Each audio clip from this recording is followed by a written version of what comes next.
Welcome into the Glorious Beard Podcast. My guest for this episode is an esteemed individual. He is a professional wrestler with All Elite Wrestling, and his name is Brandon Cutler. He has taken some time during a beautiful Florida day to join me. Yep.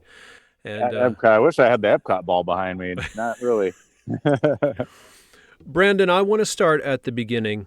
From the information that I found, you were born and grew up in Huntington Beach. Is that correct?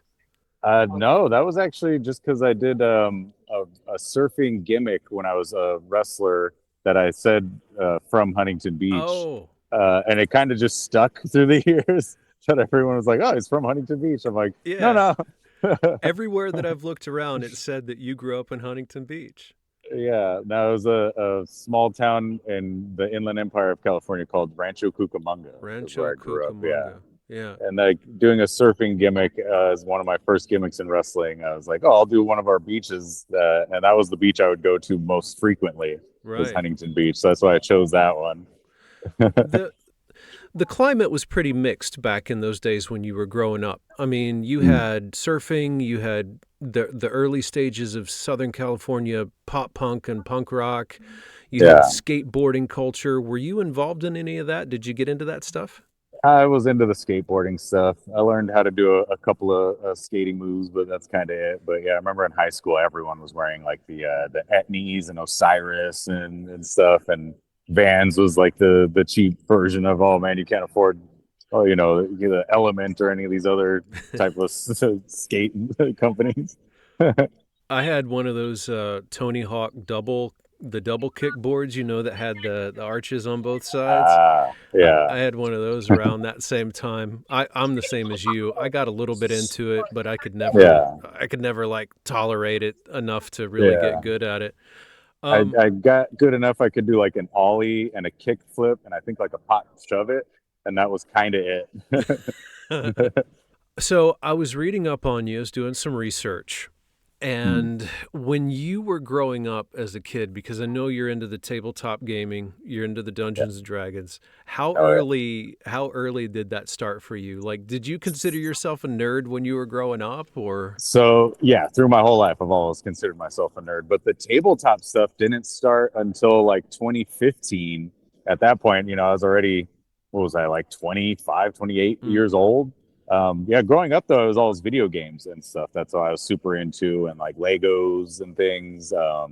Kind of collecting some cards. I remember early collecting X-Men and Pokemon cards. yeah.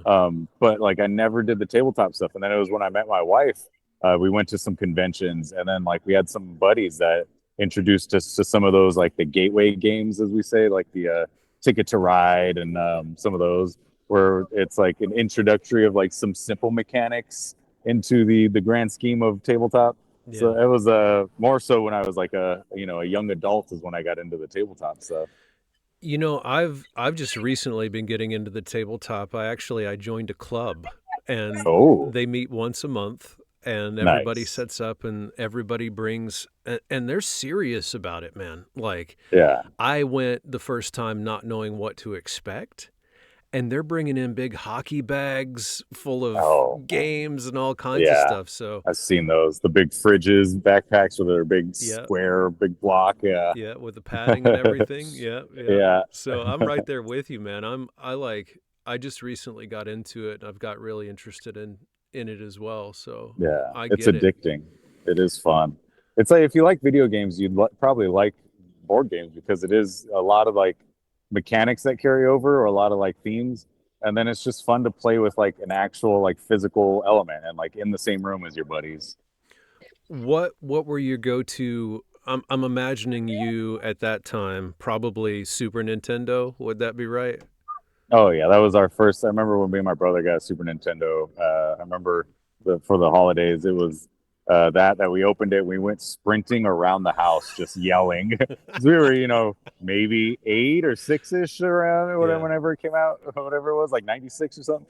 So I was maybe 8 or 9 years old, and yeah, it was like pure excitement. But yeah, I grew up as a Nintendo guy.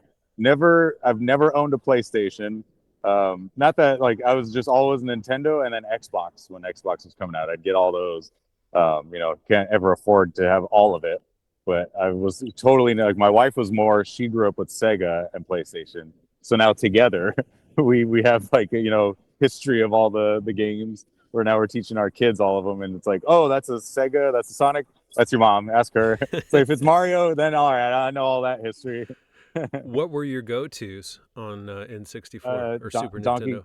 Super Nintendo was the Donkey Kongs, Donkey Kong, like Country 1 and 2. Yeah. 64, like all the classic like Zelda, Ocarina of Time and stuff. But then mostly that the wrestling games, the WCW, NWO Revenge, Yeah, and yeah. No Mercy. Yeah, those ones ate up a lot of our time. And then of course like the Mario parties as those all progressed too, and Smash Melee. Hmm. Yeah. Yeah, I grew up with an NES and then graduated to the Super Nintendo, Sega Yeah. Genesis, Sega CD even, Ah, that was a good yeah. system, and then on to computer games after that. So, Yeah. yeah, that's good stuff, man. You grow up, you get into high school, Mhm. and at what point during high school did you decide you wanted to get into wrestling? So at that time is when I met the Bucks because they had backyard ring, so they would do some like backyard wrestling and stuff. It was while I was in high school. I remember I met when we met Matt. It was like at his house, and they were doing one of their like shows. And then it was like that next Monday. I remember running into Matt in high school, like, and he had like a French braid going on. And it was like like in high school when it's like when your worlds collide, you meet someone that out of high school, and then you see them in there. It's like, oh no, we can't talk here. It's like if like you see your teacher at the grocery store, you're like, oh, I can't act like I know them. Like we're in the different world. We can't act like we know each other. So um, you were kind of like moderately holding kayfabe then, you would say, right, yeah. yeah. But it was that because in high school, it's also I remember in middle school, I had one friend I could talk to wrestling about because it was always you get made fun of if you at that time if you Yeah. liked wrestling, even though everyone liked it, but it was like the public thing of it's fake, right? Like we've all Yeah. been trained. Yeah. Whenever someone's like mildly into wrestling, like that's they got to say that to someone that's super into wrestling. Like they got to bring down their excitement a notch. Yeah. So I remember feeling that in middle school and high school of like, you can't really like admit you're that into wrestling. It's you got to act like you're cool, and it's like, no, man, I like rap music. I'm listening to Eminem or whatever. It's like, no, we're all dorks. We're all just hiding it. To where now, this day and age, everyone's rocking Marvel things. Where it's like, oh, so we all did know about these in high school. We were just all too afraid to admit it. That was the same with wrestling. Is yeah, everyone enjoyed it, everyone loved it, but we couldn't admit it at the time, so it had to be a kayfabe. Yeah, I grew up watching NWA. My brother was Oh, significantly older than me. I was tiny. My parents would go bowling on Saturday nights. So as soon as the door shut and they were out the door, we were running to the television to watch NWA. So like yeah, Four Horsemen, Dusty yeah, Rhodes, Barry Windham, all those classic guys. And my yeah, father would let me stay up and watch WWE or WWF at the time, um, yeah, when Gorilla Monsoon was doing the announcing. So all of that character era yeah. was really big in my life. Um, so you then get into wrestling. You've made really good friends with the Bucks and a couple other guys. Your brother's involved. Yeah. What what was it that made you want to like kind of go for it full time? Because going from the backyard to the local indie show to the next level, that's a lot of ambition. You know what I mean? Yeah. Were you someone who wanted to make it big at that time? Because I know your ideas and your stance has changed on it since then. You know what I mean? Yeah. Back, I remember it was in around high school and transitioning into college. It was always like that question of, okay, well, you're going into college. Like, what do you want to do with your life? Like, what kind of job are you gonna start studying when you go to college? What classes are you gonna take? And I never had an answer. I was like, I have no idea what I want to do. I don't know what jobs there are of like the interests like of that align with mine. And even at that time, I was always like, well, if there was something in video games, if I had known like how we all have information now of like, oh, you could be a video game tester or developer or something. I honestly probably would have gone more that route if I just even knew about that kind of stuff. But so just having no answer for what I wanted to do for like my overall, like my life, my career, I had no idea. And I was always like, how am I going to ever find out what that is? And I remember I took I was doing construction with the Bucks and their dad for a little while, and I enjoyed it. And so I was like, maybe I should just do something in construction. So I took an introductory into construction class thinking that will like, you know, give me a little more of a, like a broad scope of like, all right, well, here's all these different areas, you know, which one suits you best. I remember it was just such a kind of BS class that when I got to the end of it, I was like, wait, I'm still right where I am. I have no answer. I still have no idea what I'd want to do even in that. And it was and at this time, you know, still doing independent wrestling and stuff. And I was reading Chris Jericho's first book that he wrote. And by the end of it, I remember I sat it down and I was like, man, if I could do that with my life, if I could be a wrestler, that's what I'd want to be. And I'm like, that's my answer of what I would want to do as a career. I'm like, that's it. I finally figured it out. And I was like, but like, there is no college course. There is no like, you know, written way that you can go do this. It is like, well, especially at that time in, you know, 2008-ish, you know, to 2013, independent wrestlers didn't ever get signed really to WWE. It was more, no, you got to be a football player to get signed as a wrestler. So I remember like thinking, well, I don't really know how to pursue that. So I kept just doing indies. And then at the same time, I was like, you know, you read these other wrestlers' books. Like I remember, I think in Triple H's book, where he's like, you can't have a plan B. This has to be your only plan. You know, if you have a plan, like, you know, that mentality. Where I'm like, yeah, I get that romanticized, like this was it. I never had anything else.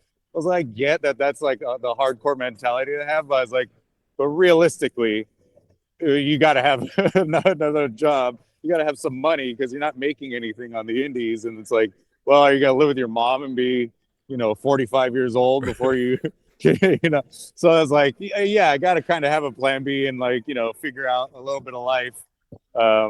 So that it also, to me, I was like, yeah, I know I want to have a wrestling career, but more importantly, I want to have a family, you know, meet a nice girl and have a family. So I was like, I got to get a normal job so I can have that dream because that one is even more important to me.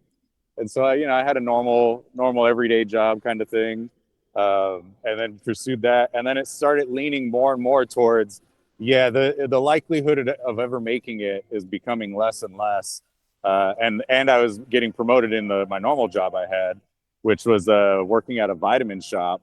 I was like a key holder, and then I was almost promoted to an assistant manager. And then it was at that time I was like, all right, I think I'm gonna quit wrestling, even like independent wrestling, and just go more into like, I think I could become an assistant manager and then a manager and like have a normal good life. And it's like, well, that's the more important one for me, is having a family and like a life. And it's like, you know, if I could have done it wrestling, then that would have been great. So I took like a 7-year break from wrestling, and that's where I met my wife. And, you know, I got that dream where I got to, you know, have a family with her and things. We got 2 kids. And then it was when the Bucks with that BTE series started taking off on YouTube, that it was around 2017, 2018 that I would just always stay in touch with them, that I was like, man, wrestling looks like it's a lot of fun now. And at this time, through those 7 years I took a break, more independent wrestlers were actually getting signed to like big companies, or companies would grow big enough that you can make a living even on the indies of just like you know, doing multiple independent shows like on a weekend and stuff. So I was like, man, it actually looks pretty fun, and just like you can actually kind of make some money on it. So I remember it was I think it was 2018. It was like or it was 2017. It was October that I went trick-or-treating with the Bucks and their families. And while all of our kids are trick-or-treating together, I asked them like, hey, so I'm thinking of getting back into wrestling. Like, should I? And they're like, you'd be dumb not to right now. They're like, wrestling is hot. And so I was like, all right, I'll do it, because the job I was working, I was doing weekdays. So I was like, yeah, I can have weekends to go do independent shows again. And I was all, but I'm just going to do it for fun, because I was like, you guys made it look like it's fun again. So I was like, that's mostly what I want. I was like, I got my family, I got my, you know, my day job. I'm happy enough with that. So I started just taking indies and doing it again in like 2018. And then by the end of 2018, their BTE series had gotten so popular. They're like, "Hey, we want to let you in on something." They're like, "This is going to grow to something even bigger. We have some big plans kind of coming." And I was like, "All right." And so, we did. I think at the end of 2018 was that first Jericho cruise. I think it was that October. Yeah, the wrestling cruise, And yeah. yeah, and then from there it was like I went on that cruise just to help them film BTE and just be around, and then that's where like the stuff started kind of the the hotness of their show was like at its peak, where like they had shirts in Hot Topics, they had deal with Funko Pops, they were like booming, they were doing stuff with like Cracker Barrel and things, Yeah. so it was like, oh man, this is crazy, you guys are just doing a YouTube series, and this wasn't when there was like oh, this guy's a YouTuber, like that wasn't the popular phrase or anything. And so I was like, man, wrestling really is like, booming kind of a thing. I kind of saw it through that year of 2018. And then 2019 comes and they announce that their new company of AEW is happening. And I'm like, dang, that's crazy. I'm like, man, what a dream it would be if I could get a job with them, with my buddies, and do something, in their new company. And like, again, I was always just like, well, if you guys ever need help filming BT, I'm always down, since, I'm good buddies with you, and I kind of know what they're like. Anytime we'd be filming something, it's always like we'd spitball a little before we start recording. And since I was just lifelong buddies with them, I knew their humor. I'd always like know how to like grow the joke they were trying to tell. And so it was stuff like that of like, oh yeah, we vibed well. So they would always invite me and be like, yeah, let's have you come out and film BT for this. And I'm like, all right, I'm down for that. And then that grew into when they were hiring everyone for the beginning of AEW.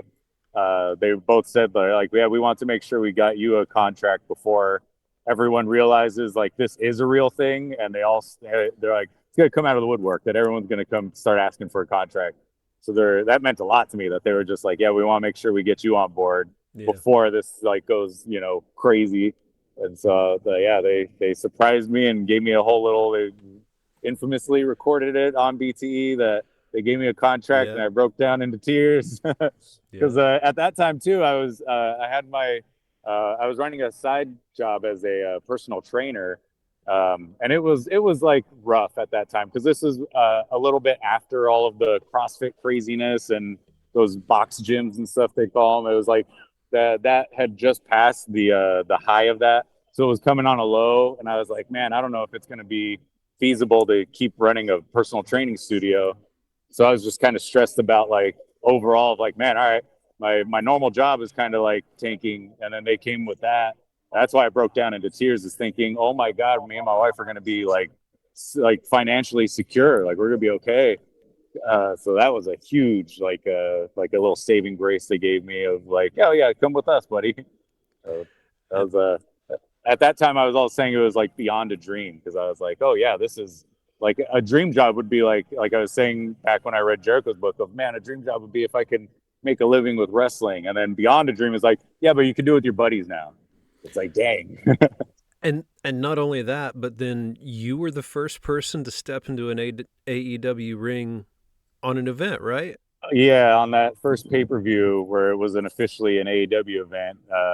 It was a battle royal, and it was like the first 5 guys are supposed to like just come out. I think like before the show like officially starts, and I like the 5 of us are all waiting back there, and I was like, all right, who wants to walk out first? And everyone's like, not me. And I was like, okay, I'll go, because I was like, well, somebody's got to go, and I don't want to pressure someone else to do it. Yeah. So I was like, all right, I'll go out first then. And so that's kind of why I was the first, is everyone else was like, not me. I don't want to walk out first. All right. And it's just more of that of, I didn't want to try and bully someone else of like, well, I don't want to be the first, you go first. So I was like, all right, well, I guess I'll just take this bullet then.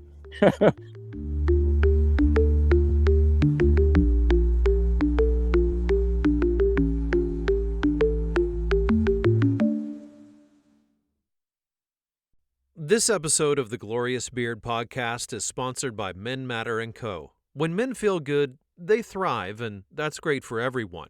From beard care to mental wellness, it's all about self-respect, and every man deserves to feel his best.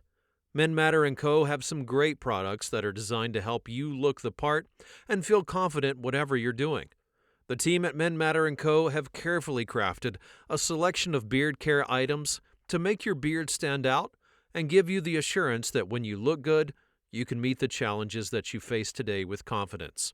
And remember, a portion of every purchase at menmatterandco.com goes to men's mental health charities.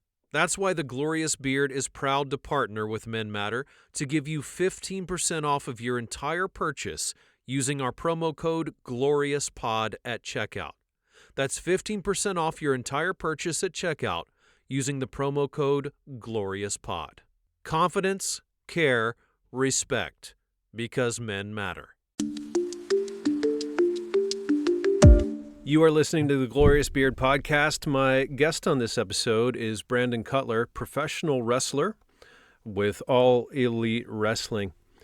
Brandon, you, as we talked about a little bit before, you're into tabletop gaming, you're into Dungeons and Dragons, you're into that culture. And I wanted to ask you, as far as in real life terms, what kind of dungeon master are you? Are you over-prepared? Are you chaos tolerant? Are you sneaky? What kind of dungeon master is Brandon Cutler in real life? I think I like to be prepared. I don't know if it's over-prepared. I think I am leaning to the over-prepared, but I don't know if I'd go hard on it. And then I've learned to embrace the chaos because I've learned no matter how much you prep, it's not going to go that way. But having something prepped means you can kind of shoehorn it into the chaos of like, all right, well, they're not exactly going to that tavern, but they're going somewhere else. So it's like, well, I'm going to just have a guy that was going to be in that tavern just be over in this area anyway, and he's going to talk to him. So that's where it's like, you still do use some of the stuff you've prepared, even though it is in all the chaos. So it is still worth preparing.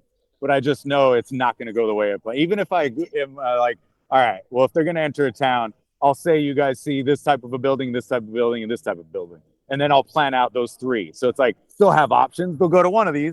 And then it's like they just glaze over all those. And they're like, all right, well, what else is out here? And it's like, yeah, now I got to just kind of wing whatever. So I'm like, oh, yeah, there's other buildings too, I guess. But yeah, that's constantly kind of how D&D, I feel like, goes for everyone. What would you say that people misunderstand the most about it? Like, not only that, but most people who are into D&D, they're also into the cosplay, they're into going to the conventions, they're into the entire culture. What's the most misunderstood thing that you think people have about it? I don't know. I think it is just like some people, it is probably thinking you have to role play, like that you have to like, oh, I have to talk like some, like medieval accent or something, or have a voice, or that I'll have to like act out whatever it is my character is doing and be like, I will enter this cave or something. It's like, no, I would think that's what people probably think we're all doing, which is like, yeah, I mean, it's fun to do that stuff. I always do little celebrity impersonations for some of my NPCs, just to like make it humorous and make everyone feel comfortable. Like, all right, if I'm the guy that knows kind of the most of D&D out of usually anyone I'm playing with, then it's like, all right, if I'm going to do this and be silly and be funny, like, and you don't have to do any of this. So it's like, trying to just bring down the nerves for other people. But I think that would be the misinterpretation. Is I think everyone assumes, if you haven't played it or haven't really seen it, they're assuming we all do that we all wear a wizard hat and we're like, oh yes, and you shall not pass. Well, I think to go along with that, you're such a character-driven wrestler anyway. You kind of lean into the silly a bit. You lean into being kind of that guy. And one of my favorite gimmicks, I have to admit, because I'm not the kind of guy that's into the, I'm going to eat your family and smash your brains in, 310 pounds. I'm into the guys who can come up with something really creative, like Dalton Castle, that kind of thing. Yeah. One of my favorite gimmicks is Cold Spray Cutler. There's just something about it. I've always been attracted to characters like that. I would imagine, because, you had the face injury and then you held on to the mask and then you kind of like, how did it all come about? Because you guys, the Elite, Kenny, all of those guys, I would imagine it's like an extreme friendship at this point. You're riffing on each other. You're like you said, you're formulating the jokes for being the elite. That came together and you really embraced it, like hardcore Yeah. embraced it. Like what was it about that that really kind of, because I know you probably take your inspiration from growing up where you did, but what all came together for that? That it was an idea that Matt had that he was like, yeah, when we like kind of go heel, we want to have in Japan they would always get streamers thrown, and then like it would be called a young boy. He would come out and just ravel up all the streamers so it's out of the way after the entrance and take them, you know, backstage and stuff. But he was like, I want to have like our own personal guy that he does that, and then after the matches he comes and cools us off. And they used to do this cold spray stuff with the three of them and Kenny a lot in Japan. And they're like, yeah, we're thinking of like recycling that of like after the match, then the guy comes out and he's like spraying the cold spray on our backs and like putting an ice pack on us and stuff. And I was like, that sounds interesting. I was all, can I do that thing with you guys? Because then they also were like, yeah, that'd be great. Because then you could be like our third, like our trio guy of like, you know, you'll be out there with us on most times. But they're like, maybe we can even get matches eventually where the three of us could be in it. And I was like, that's appealing. I was like, yeah, let me do that gimmick. And so at that time, I was doing the Brandon Cutler gimmick, and I had just come off of that feud with Peter Avalon, where you know we had a big blow off, and I slammed him on dice and stuff. And so I've been after that, I was trying to look for something to kind of do character wise, and I was like, I just don't know where to go after this. And so when he pitched that idea, I was like, all right, I'll do that. That sounds good. And then especially, you know, if it leads to some matches with them and stuff. And so I did it, and that's kind of where it was born. Was when they got their little streamers, I'd ravel those up or whatever, and then I would do the cold spray. And just being a guy that like goes for it, of like, yeah, I'll like come out and like be goofy with it. It was fortunate, I guess, because the last match I had as the Dragon, I wrestled Penta, and he gave me a move, and his leg had landed right on my nose. And at first I thought it was just a little bop that it was like, oh man, he got my nose bleeds real easy. So I was like, he bopped my nose and it started bleeding. That's like a norm. And so when I was in the back, I was just like, oh yeah, everything's fine. I think I got a bloody nose. And when I went to blow my nose, I felt my eye push forward a little, like coming out of the socket. And I immediately, I was in the doc's office, and when I blew my nose, I was like, oh God. I was like, what does that mean? I felt my eye move forward, and they're like, oh no. And I was like, well, don't say that. What does that mean? And they're like, that probably means your orbital bone is broken. And I was like, no. And I was like, it doesn't even hurt though. I'm like, it's just when I blow. And they're like, no, yeah, that's one of the symptoms of bro. I'm like, okay. And I got an x-ray, and yep, it was, my nose was broken in two places and my orbital bone was broken, the bridge. Yeah. And so that's where the idea of so that next show was when I was going to transition to that character. And I sent the Bucks a couple of different face masks. The clear one was one, and then one where it was like a sparring mask, where it was a huge like pillow around the whole head, and it was ridiculous. And I was like, what if I came out in that? And we were loving it. We were like, that's hilarious. And I was all, let me start off with this clear mask first. And I was all, maybe it'll upgrade to that eventually. Yeah. And then when I did the clear mask, it was just such a look that I was like, I think this is like this character's look, because I think I wear the face mask with this.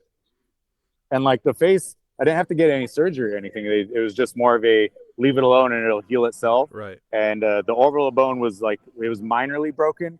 It was like, I think they said something of like, if it's 80% broken, then they got to put a metal bar across to bridge it. And I think it was like 40%. So they're like, it'll just heal on its own then. So I was like, great. So I don't do anything and it'll heal. And so I was like, all right, I'll wear the face mask while it heals.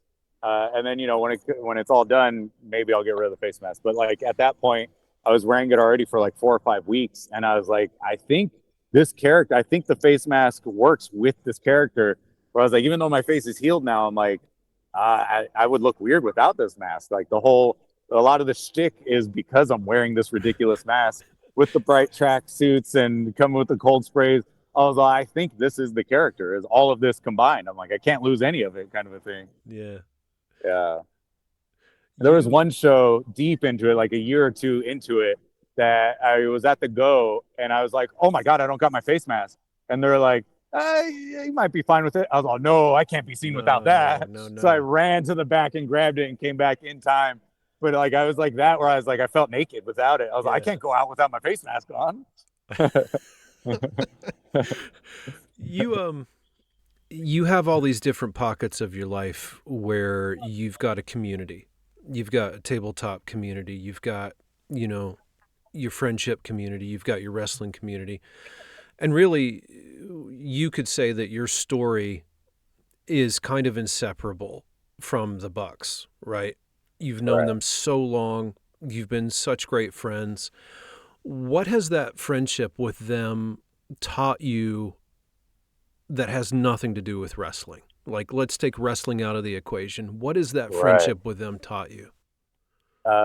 Honestly, the thing that I love about them is being honest and open and nice to everybody, kind of a thing. Because I remember that in wrestling is there's a lot of guys that like you ask like, oh, so are you doing this or are you going here? And a lot of guys are like kayfabe and like they don't want to say anything, Yeah. and they're always pretty open about everything.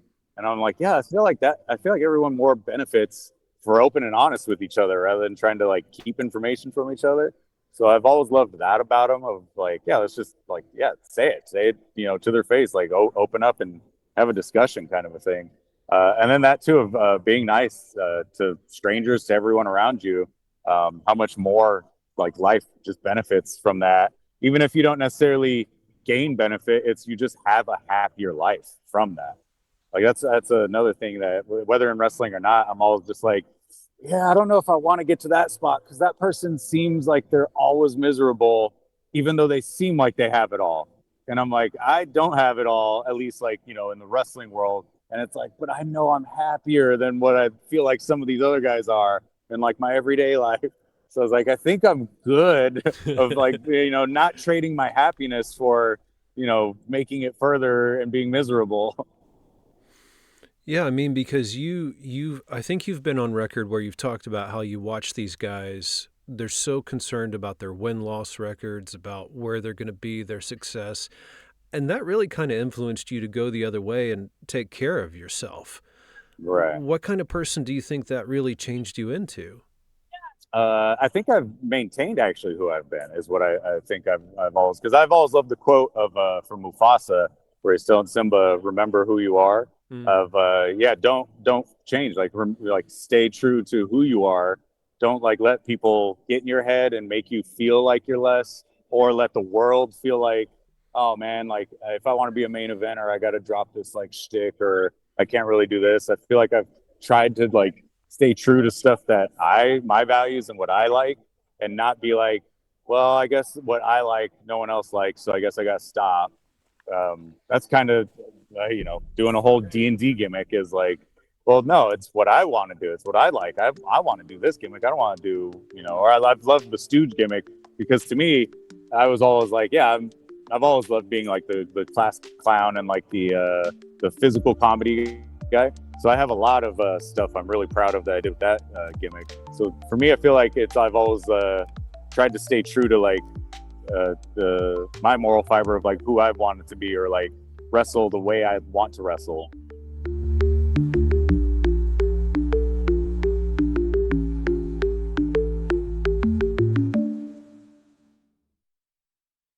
This episode of the Glorious Beard podcast is brought to you by Building Bridges for Brianna, a nonprofit working to prevent loss from mental health crises.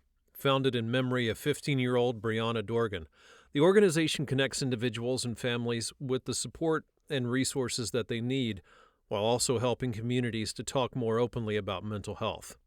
To learn more or to get involved, you can visit bb4bpa.org, because nobody should have to face life alone.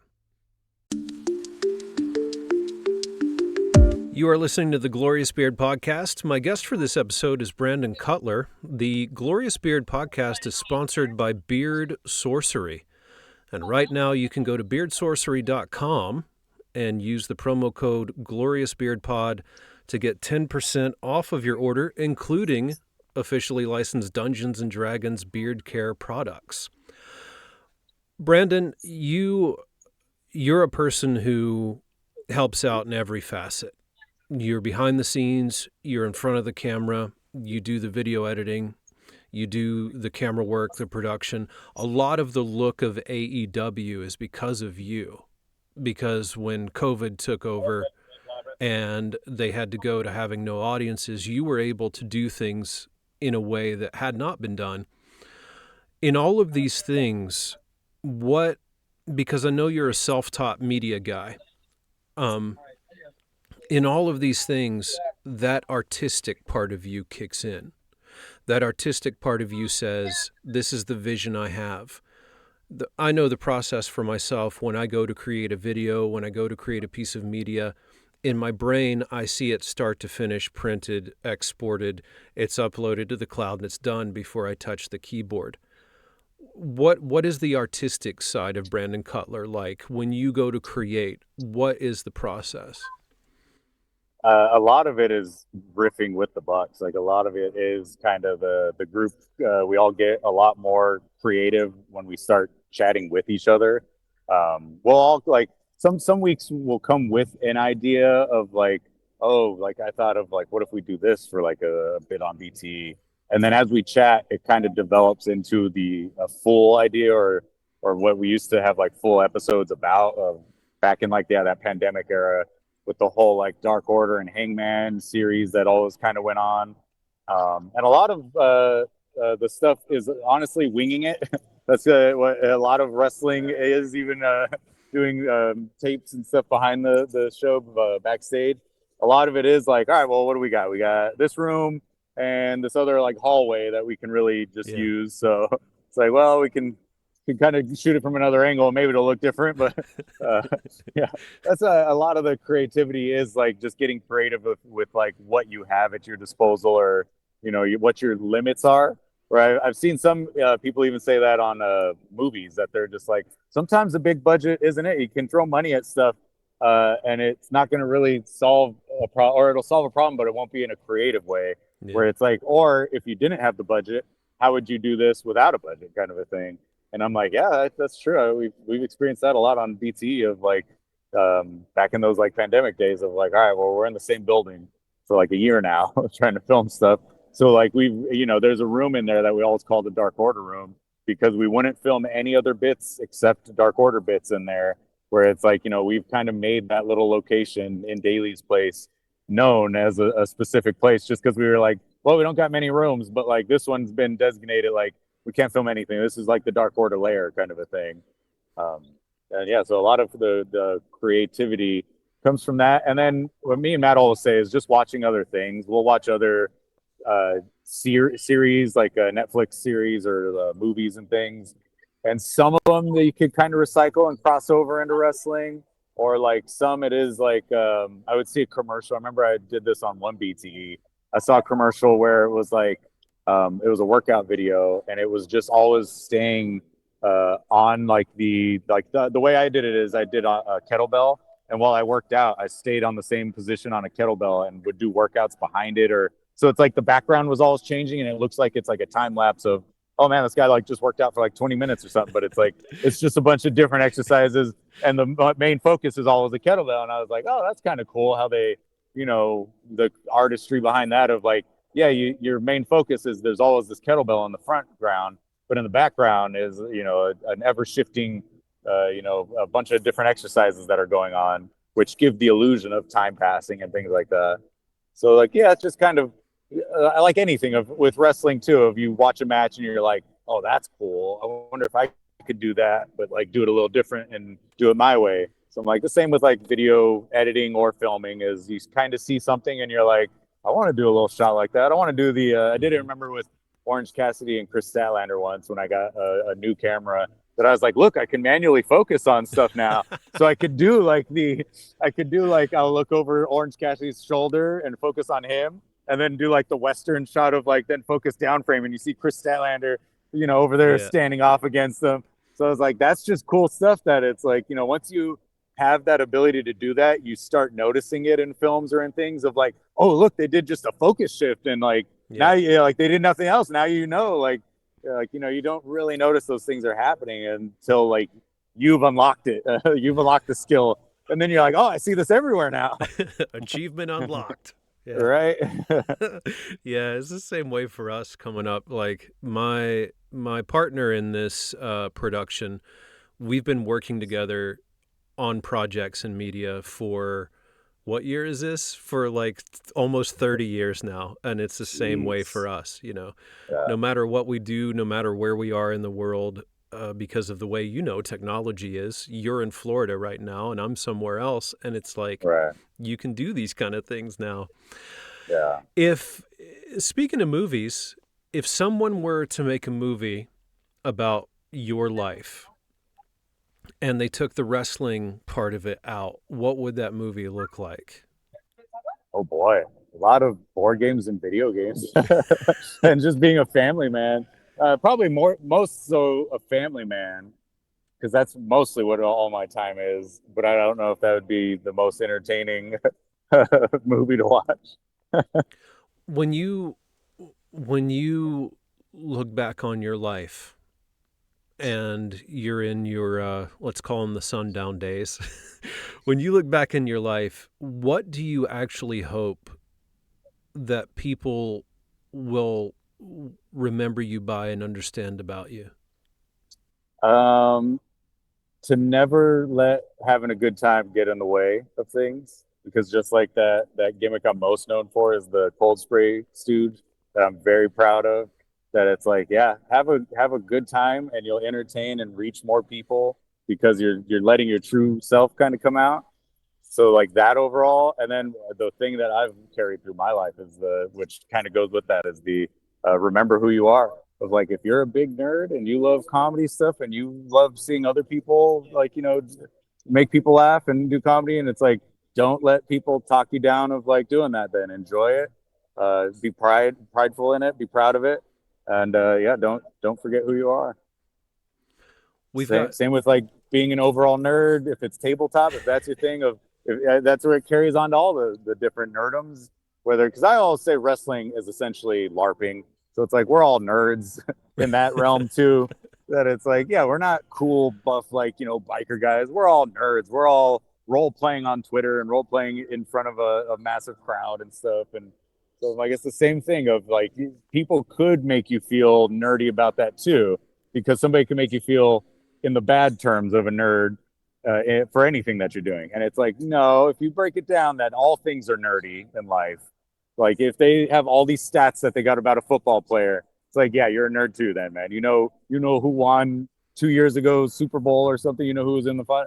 It could all be spun as nerdy, but it's don't ever let it like take you down a peg or make you feel like, oh man, this is the bad kind of nerd. It's like trust me, they're a bad kind of nerd too. It's just they've spun it to be like, oh, these are cool nerds.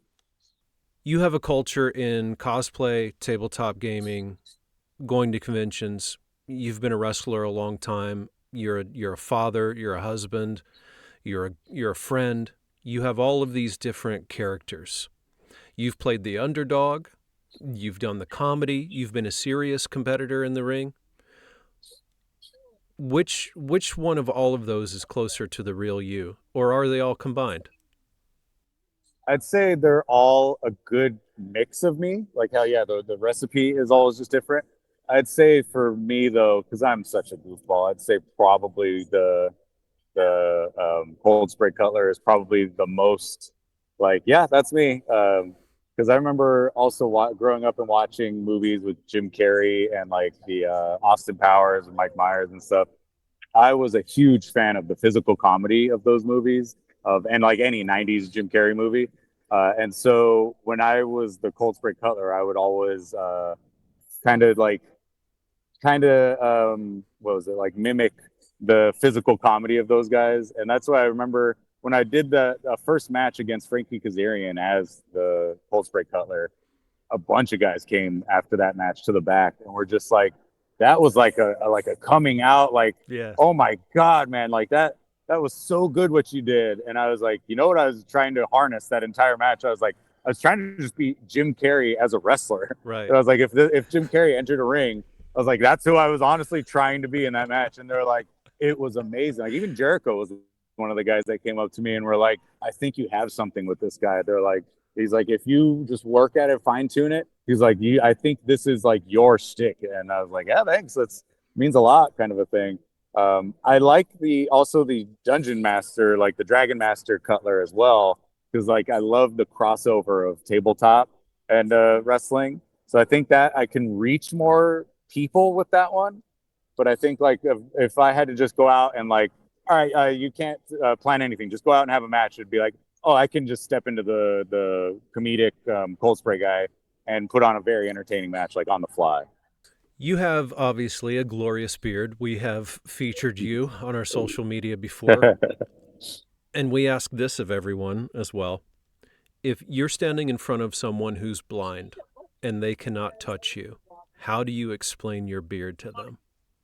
Oh man. Well, I can't say glorious, right? That's a little too on the nose. Man, I always joke because with my kids, there's always beard hairs around our house, Yeah. and it's so distinguishable that it's a beard hair, that it's not anyone's hair off of their head, because it's like long, scraggly, and thick.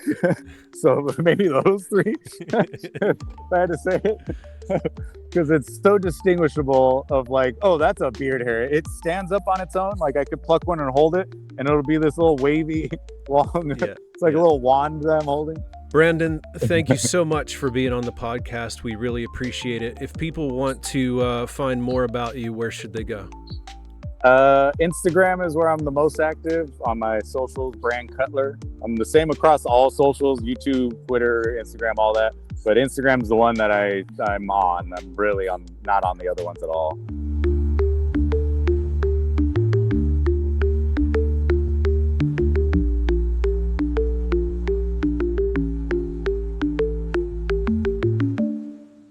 Thanks once again for listening to the Glorious Beard podcast. It was a great pleasure talking to Brandon Cutler. And as we were speaking, he was walking around Disney, which was amazing to see. But Brandon Cutler, of course, All Elite Wrestling superstar and a terrific guest. I would invite you to go and visit us online. You can do that at thegloriousbeard.com. And you can also find us on Instagram and TikTok and a bunch of other places by searching for The Glorious Beard. Thanks for listening, and I'll see you next time.